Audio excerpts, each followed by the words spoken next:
Hello and welcome to yet another episode of What the Talk with Anu.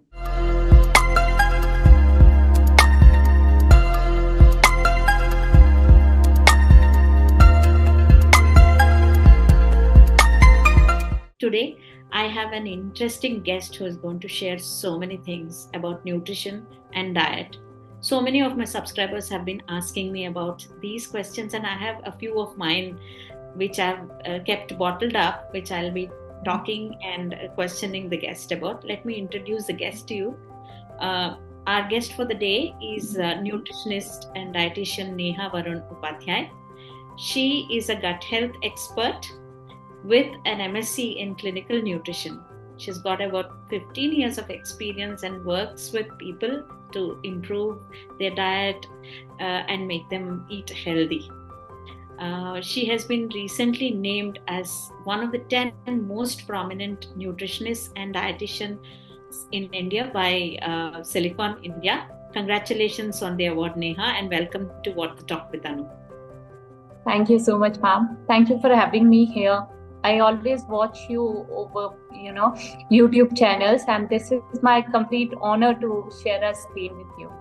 It's my privilege, Neha.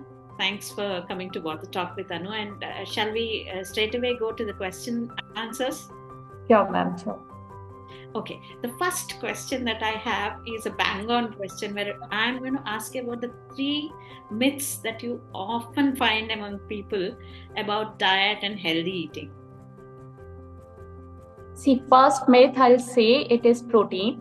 So people have complete, different kind of concept about, protein intake. So one should take 1 gram of protein per kg ideal body weight. That is completely sufficient to give us life and, to survive better. Second thing, I find that people, they restrict their fat intake. They have chips and chocolates from outside, but they feel that fat can make them fat. So one should always take good fat because it is very important for our gut health, and it is the only source which, transport our hormones. So that is why people are, getting aging very fast and their hairs are, not doing so well. So one should add 1 teaspoon, that means 5 grams of ghee in their diet every day. So, and the third one, I feel the calories. So all calories are not same. So some people, they keep, writing that I have taken this much of calories and now I can lose weight. So calories knows their origin. So if you are taking, calorie from the junk food and you are taking calories from equal calories from, healthy food. So they have completely different impact on your gut, your brain and your all over body. So calorie knows their origin, and one should take, close to nature food. So these are the 3 myths I feel one should, improve. I must say that even I thought that ghee is supposed to add a lot of fat to you. I mean, this is eye-opening. So viewers, please understand that, as I told you, Neha is a gut health specialist. So if she's saying that you can take a certain amount of ghee and it is actually very good for your health, maybe we should all make a note of it and include it in our diet. So shall we move on to our next question, Neha? Sure, ma'am, sure. Often I find these days that because of our lifestyle changes and sometimes we go for night shifts. These days most people work on night shifts, and we have a different kind of rigor that sets in our personal diet issues. So I find that midnight cravings have become very much an in thing these days. So what according to you is, if I must say, let us say, do's and don'ts, because people can't stop their midnight cravings. It's a craving, remember.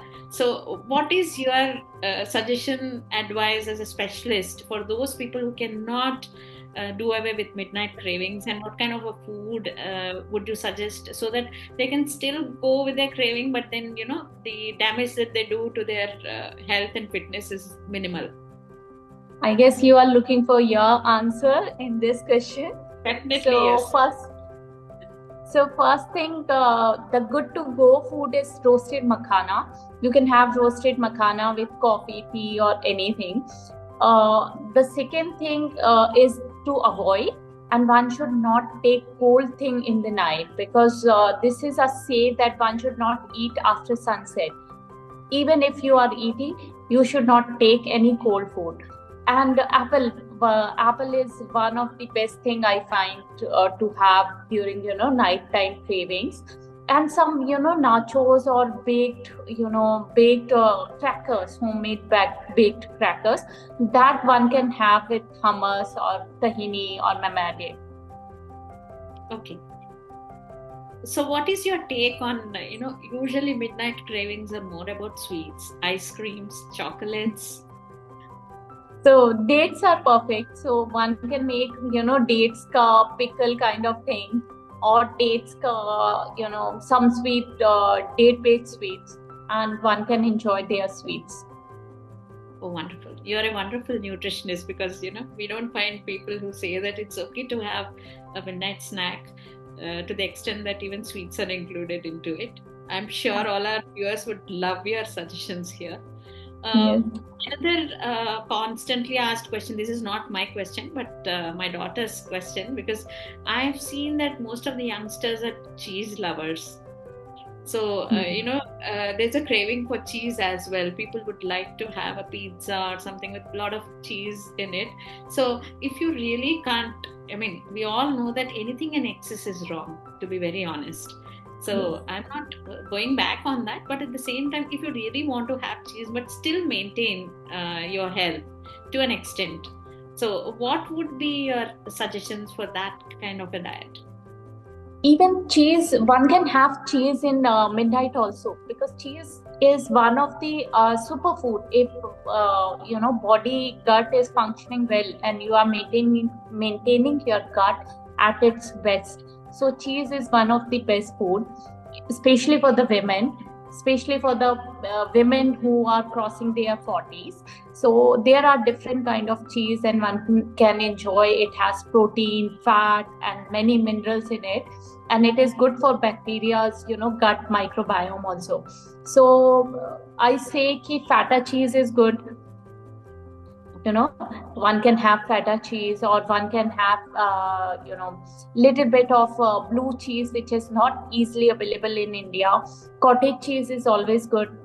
We all have paneer, and sometimes mozzarella or parmesan is good. So you can enjoy your cheese, and you can have some crackers or some makhanas and cheese, and mix and match, and you can enjoy your snacks with cheese, not too much, not with like loaded with so much of cheese and so much of carbohydrate. That is wrong.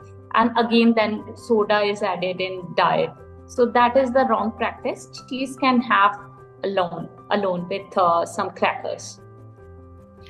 Can I ask one more question about cheese here? Yes, many people have a craving for cheese, but what would you suggest? Like, who should not be eating cheese at any cost? Can you suggest that as an advice to people who crave for cheese, but it's not good for them at all? See, people with a poor gut health. So this is completely related to gut health. If your gut is not functioning well and you are having cheese, that may increase your cholesterol, or it may hit your insulin level. So if your gut is functioning well and it can easily digest cheese, protein and fat, then it is good to go. So one has to maintain their gut health before having cheese. Okay, so all the viewers who are watching should understand that if you have a good digestive system, then you can still indulge in a little bit of cheese, probably. Yes. One more question that I always wanted to ask a nutritionist, Neha, and I had many other requests from people also to ask you, is that what should be the diet women must be taking post 40 years of their age? Very interesting question, ma'am, and it is very vast question as well, because every body is different, and one food, one thing cannot go with everyone. So first you should learn what your body is actually needs. Some people, they have very low BP, some people they have iron deficiency, some people have vitamin B deficiency. So one should know what kind of deficiency or what kind of food you need. But women over 40, they need to take 1.2 grams of protein in their diet, and they must include cheese and ghee in their diet. And they should avoid, they must avoid simple carbohydrate. So you can go with potatoes, with baked potatoes with some protein kind of things, or you can have rice with some dal and vegetables. So simple carbohydrate must be avoided, but you can have mix and match kind of thing. So women over 40, they have to take at least 500 grams vegetable in a day. 2 fruits are must. One should be the berries, and one should any food, maybe citrus or anything. And milk or some calcium, like ragi, they should they must add ragi in their diet. And millets are very in, and I'm seeing magical impact on the female system if they are taking millets. So one must must wala thing is they must include millets in their diet. Okay, so all women, please note this: above 40, you're supposed to take a lot of millets along with a little bit of carbohydrates. And when it comes to carbohydrates, Neha, this is the last question I'll be asking you. There is a myth amongst people that you're not supposed to take too many carbs, and I've seen people eliminating carbs from their diet altogether. So what, according to you, is healthy about this? Because I feel that eliminating anything from your diet is not right. It is lopsided. As you said, it depends upon the body, nature of the body, and your gut health and other things. Assuming that they are at a constant level, like you're generally healthy. So what would you suggest? I mean, is this right to? I've seen people going on crash diets. Suddenly they say that we're not going to eat rice, we're not going to eat carbs. So what do you suggest in this condition? What would be your suggestion? See, if somebody is 100 kgs or too much fat and they are cutting down on something, it is very hard for them to lose weight, because once you are cutting any kind of macronutrient from your diet, body will put you in the low BMR thing. So it will be difficult again for the dietitian and for you to manage your calories. So every time one is targeting weight loss, they must include each and every nutrient in their diet. And the carbohydrate, it is completely a myth that people they stop eating carbohydrate in their diet, because carbohydrate is one food which improves your gut. So all the microflora which is present in our gut, we have around 30 trillions of microbacteria in our body. So we are not feeding those bacteria well, and that is why aging is coming. Glycemic load is improving, and people are facing insulin resistance. They are facing lipid dyslipidemia kind of thing. So one should not carbohydrate. One should include carbohydrate in their diet. Especially winters, the sweet potatoes, these has rich in nutrient. So you can have boiled potatoes, or you can have baked potatoes. Rice are very good in some areas, so you can include some rice in your diet with dal. And I must say, khichdi ka koi bhi there is no substitute for khichdi. It is completely blessings for everyone. So people can have rice with dal and little bit of ghee, or people can have khichdi. So carbohydrate must be there in diet to keep your brain awake. Wonderful, Neha. Thank you so much for sharing so many insights. And you've been so bang on, because I wanted to ask these questions, and many people have been asking me to get some real solutions for this. I'm sure the viewers must have liked it. Viewers, I'm sharing Neha's email ID.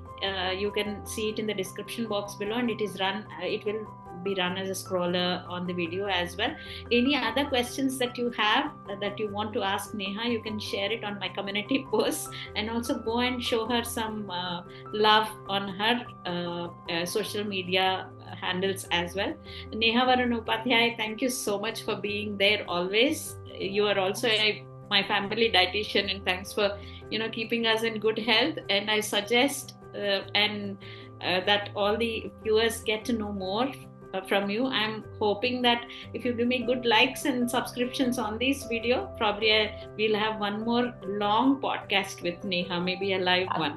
That's good. Thank you so much. Thank you, ma'am. Thank you. Right, Neha. Thank you.